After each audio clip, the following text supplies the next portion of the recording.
नमस्कार बच्चों। आज हम अभिव्यक्ति और माध्यम का जो टॉपिक कविता कैसे बनती है उसके बारे में विस्तार से चर्चा करने जा रहे हैं कि कविता का निर्माण कैसे होता है। तो इस इकाई में हम जानेंगे कि कविता क्या है, कविता कैसे बनती है, कविता में शब्दों का चयन, कविता में बिंब और छंद, कविता की संरचना और कविता के घटक। इस इकाई में हम इतनी चीज़ें जानेंगे कि इस इकाई से हम क्या सीखने वाले हैं। कविता क्या है? तो वाचिक परंपरा के रूप में जन्मी कविता आज लिखित रूप में मौजूद है और कविता की मूल संवेदना में है राग तत्व। राग यानी संगीत। बिना संगीत के कविता संपूर्ण नहीं होती। यह संवेदना संपूर्ण सृष्टि से जुड़ने और उसे अपना बना लेने का बोध होता है। अर्थात हम संसार से जुड़ जाते हैं और उसे अपना बना लेते हैं, तभी हम कविता रच पाते हैं। कविता का प्रारंभ कहाँ से हुआ, इसके बारे में एक कथा प्रचलित है कि एक बार वाल्मीकि जी नदी के किनारे, सरयू नदी के किनारे स्नान करने गए और वहाँ पर उन्होंने देखा कि एक क्रौंच पक्षी आपस में प्रेमालाप कर रहे हैं। एक बहेलिये ने, शिकारी ने उनके ऊपर तीर चलाया, तो जिसमें से वो मादा पक्षी नर पक्षी जो था वो घायल हो गया और उसकी मृत्यु हो गई। तो मादा पक्षी ने बहुत विलाप किया वहाँ पर। वहीं से वाल्मीकि को रामचरित मानस जो है, रामायण इसका पहला भाग है, तो रामायण रचने की शिक्षा उनको वहीं से मिली और उसी के लिए कहा गया है, माँ निषाद प्रतिष्ठाम त्वाम गमः शाश्वती समः यत क्रौंच मिथुनादेकम अवधि काम मोहितम। इसी को सुमित्रा नंदन पंत ने कहा है, वियोगी होगा पहला कवि, आह से उपजा होगा गान, उमड़कर आँखों में चुपचाप बही होगी कविता अनजान। ये कविता रचने की प्रक्रिया यहाँ से शुरू मानी गई है। इसके पीछे दो मत हैं। कविता रचने की कोई प्रणाली सिखाई या बताई नहीं जा सकती। कहीं कहीं काव्य लेखन के बारे में विद्यार्थियों को बाकायदा प्रशिक्षण दिया जाता है।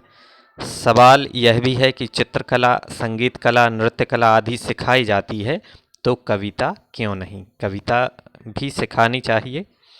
कविता के साधन, किन किन साधनों के द्वारा कविता का निर्माण होता है? तो कविता की अनजानी दुनिया का सबसे पहला उपकरण है शब्द। शब्दों से मेलजोल कविता की पहली शर्त है। इस संबंध में अंग्रेज कवि W.H. ऑर्डन ने भी कहा है कि प्ले विद वर्ड्स, यानी आरंभ में शब्दों से खेलना सीखें। शब्द अपरिचित सहपाठियों की तरह जो खेल के मैदान में परिचित बन जाते हैं। शब्दों से खेलना, उनसे मेलजोल बढ़ाना, शब्दों के भीतर सदियों से छिपे अर्थ की परतों को खोलना है। एक शब्द अपने भीतर कई कई अर्थ छिपाए रहता है। शब्द इंटरनेट की तरह ज्ञान विज्ञान से जुड़ता है। रचनात्मकता सबके अंदर होती है, उसे तराशने की ज़रूरत होती है। वाक्य संरचना का कविता में बड़ा महत्व होता है और कविता में शब्दों के पर्याय नहीं होते। ये हैं कविता के उपकरण। कविता निर्माण करने की ये विधियां हैं। ये स्टेप बाय स्टेप हमें कविता की संरचना करना सीखनी है। अब कविता के रचना के लिए जो अति आवश्यक तत्व हैं वो हैं बिंब और छंद। बिंब और छंद आंतरिक लय कविता को इंद्रियों से पकड़ने में सहायक होते हैं। हमारे पास दुनिया को जानने का एकमात्र सुलभ साधन इंद्रियां ही हैं। इंद्रियां तो जानते हो ना आप, आँख, नाक, कान, जीभ और त्वचा। तो इनके द्वारा ही हम दुनिया को जान सकते हैं। बाह्य संवेदनाएं मन के स्तर पर बिंब के रूप में बदल जाती हैं। कुछ विशेष शब्दों को सुनकर अनायास मन के भीतर कुछ चित्र कौंध जाते हैं। ये स्मृति चित्र ही शब्दों के सहारे कविता का बिंब निर्मित करते हैं। सुमित्रा नंदन पंत ने कविता के लिए चित्र भाषा की आवश्यकता पर बल दिया है, क्योंकि चित्रों या बिंबों का प्रभाव मन पर अधिक पड़ता है। हम जो चित्र देखते हैं तो लंबे समय तक हम उसको याद रखते हैं। दृश्य बिंब अधिक बोधगम्य होता है, क्योंकि देखी हुई हर चीज़ हमें प्रभावित करती है। हमने उषा कविता पढ़ी थी अभी, उसमें कवि ने इस्तेमाल किया है कि लाल खड़िया चाक से स्लेट पर मल दी हो, अर्थात कवि ने दृश्य बिंब का उसमें साकार वर्णन किया था। तो कविता की रचना करते समय शुरुआत में धीरे धीरे दृश्य और श्रव्य बिंबों की संभावना तलाश करनी चाहिए। ये बिंब सभी को आकृष्ट करते हैं, इसलिए किसी विचारक ने यह कहा था कि कविता ऐसी चीज है जिसे ज्ञानेंद्रियों स्पर्श, स्वाद, दृश्य, घ्राण, श्रवण रूपी 5 उंगलियों से पकड़ा जाता है। जिस कवि में जितनी बड़ी ऐन्द्रिक पकड़ होती है वह उतना ही प्रभावशाली कविता रचने में समर्थ हो पाता है। छंद छंद जो है कविता का अनिवार्य तत्व है। मुक्त छंद कविता लिखने के लिए भी अर्थ की लय का निर्वाह जरूरी है। कवि को भाषा की, संगीत की पहचान होनी चाहिए, तभी तो वह छंदों के द्वारा कविता का निर्माण कर पाएगा। परिवेश के साथ साथ कविता के सभी घटक भाव तत्व से परिचालित होते हैं। कवि की व्यक्तिक सोच, दृष्टि और दुनिया को देखने का नजरिया कविता की भाव संपदा बनती है। कवि की इसी व्यक्तिकता में सामाजिकता मिली होती है, हवा में सुगंध की तरह। इसे वह भाषा में बरतता है। भाषा के साथ कवि का यह बर्ताव ही कविता कहलाती है। प्रतिभा इन्हीं तत्वों को उजागर करने वाली आंतरिक क्षमता है जिसे हम दुनिया के महान कवियों में पाते हैं। कविता के घटक कौन कौन से घटक हैं कविता के? कविता में भाषा होती है, इसलिए भाषा का सम्यक ज्ञान जरूरी है।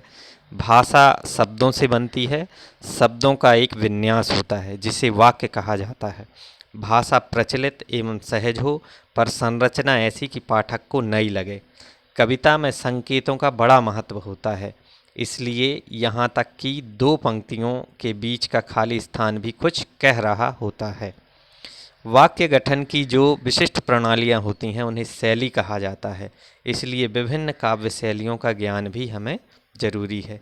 अपनी बात कहने का तरीका, छंद के अनुशासन की जानकारी से होकर गुजरना एक कवि के लिए बहुत जरूरी है, तभी आंतरिक लय का निर्वाह संभव हो पाएगा। कविता छंद युक्त और छंद मुक्त दोनों में होती है। छंदबद्ध कविता के लिए छंद के बारे में बुनियादी जानकारी आवश्यक है। मुक्त छंद में लिखने के लिए भी इसका ज्ञान जरूरी है। कविता समय विशेष की उपजी होती है, उसका स्वरूप समय के साथ साथ बदलता रहता है, अतः किसी समय विशेष की प्रचलित प्रवृत्तियों की ठीक ठीक जानकारी भी कविता की दुनिया में प्रवेश के लिए आवश्यक है। कम से कम शब्दों में अपनी बात कह देना और कभी कभी तो शब्दों या 2 वाक्यों के बीच कुछ अनकही छोड़ देना कवि की ताकत बन जाती है। मोटे तौर पर यह बुनियादी जानकारी कविता की दुनिया में प्रवेश के लिए जरूरी होती है। सारी तैयारी कविता रचने के लिए चीज़ों को नवीन दृष्टि या नए को पहचानने की ओर प्रस्तुत करने की कला ना हो अगर आप में, तो काव्य लेखन संभव नहीं है। भारतीय विचारकों ने इसी को प्रतिभा कहा है। यह प्रतिभा प्रकृति प्रदत्त होती है और हर आदमी में किसी न किसी रूप में मौजूद होती है। किसी नियम या सिद्धांत के अनुसार इसे पैदा नहीं किया जा सकता, निरंतर अभ्यास और परिश्रम के द्वारा विकसित अवश्य किया जाता है। जहाँ तक कविता का सवाल है, शब्दों का चयन, उसका गठन और भावानुसार लयात्मक अनुशासन वे तत्व हैं जो जीवन के लिए, अनुशासन के लिए जरूरी है। भाषा सीखने में मददगार तो हैं ही। कविता की ये कुछ ऐसी विशेषताएं हैं जो कविता रचना भले न सिखाएं, लेकिन इन्हें जानना कविता को रचने का मजा दे सकता है और कविता को सराहने का सुख भी। साथ ही शब्दों की दुनिया में प्रवेश, उनसे खेलना विद्यार्थी की रचनात्मक शक्ति और ऊर्जा को बाहर लाने में अद्भुत भूमिका निभा सकते हैं। अर्थात अगर आप में ये सारी चीज़ें आ गई तो आप कविता लिख सकते हैं। ये पहले के कुछ प्रश्न थे, अभी तो MCQ प्रश्न आने हैं सारे, लेकिन इनसे भी MCQ बनाया जा सकता है। तो आप इन प्रश्नों को नोट करेंगे और इनके बहु विकल्पों का निर्माण खुद करेंगे। हमने सारी पिछली स्लाइड में जो कुछ समझाया है उसी के बारे में इन प्रश्नों का निर्माण किया गया है। इन्हें आप कॉपी में नोट कर लेंगे तो बहुत आसानी से आप इस कविता को कर पाएंगे। पाठ्य पुस्तक की कविता में निम्नलिखित की पहचान आप कर सकते हैं। ये एक्टिविटीज करके देख सकते हैं आप। शब्दों का खेल, परिवेश के अनुसार शब्द चयन, लय तुक, वाक्य संरचना, यति गति बिंब, संक्षिप्तता, अर्थ के विभिन्न स्तर। ये गतिविधियाँ कविता कोई भी चैप्टर आपको दिया गया है, गद्य पाठ भी आप इसमें ले सकते हैं। शब्दावली, घटक तत्व कविता के छंद। छंद जो है वो हम बताए दे रहे हैं आपको। शिल्प सौंदर्य में भी आपके काम में आएगा, क्योंकि कविताओं में शिल्प सौंदर्य होता है। ये चद धातु से बना है, जिसका अर्थ होता है खुश करना। हिंदी साहित्य के अनुसार अक्षरों की संख्या, मात्रा, गणना, यति गति से संबंधित किसी विषय पर रचना को छंद कहा जाता है। अर्थात निश्चित चरण, लय, गति, वर्ण, यति, मात्रा, तुक, गण से नियोजित पद्य रचना को छंद कहते हैं। अंग्रेजी में छंद को मेटा और कभी कभी वर्स भी कहते हैं। बिंब, बिंब शब्द अंग्रेजी के इमेज शब्द का हिंदी रूपांतर है, जिसका अर्थ है मूर्त रूप प्रदान करना। शब्दों के माध्यम से निर्मित चित्र को बिंब कहते हैं। बिंब विधान में औचित्य अर्थात प्रसंग के प्रति अनुकूलता एवं सार्थकता होनी चाहिए तथा बिंब स्पष्ट या सजीव होना चाहिए। अब ये कुछ जरूरी प्रश्न हैं, उनके उत्तर भी दिए गए हैं। कविता क्या है? कविता का प्रारंभ किस प्रकार माना जाता है? तो ये प्रश्नों के उत्तर आप अपनी कॉपी में लिख लेंगे। कविता लेखन के संबंध में कौन कौन से दो मत हैं?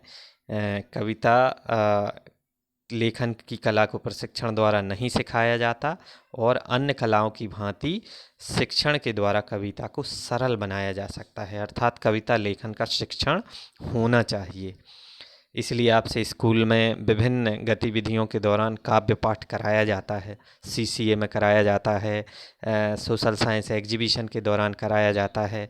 जब कोई मुख्य अतिथि आते हैं तो उनका स्वागत भी कविता के द्वारा किया जाता है। अर्थात कविता हमारे जीवन के नस नस में समाई हुई है। अगर बच्चों आपको याद हो, आपने कक्षा 6वीं में लोकगीत पाठ पढ़ा है और उसमें दिया है कि प्राचीन काल में लोग अपने मनोरंजन के लिए गीतों का सहारा लेते थे। वही गीत तो कविता है।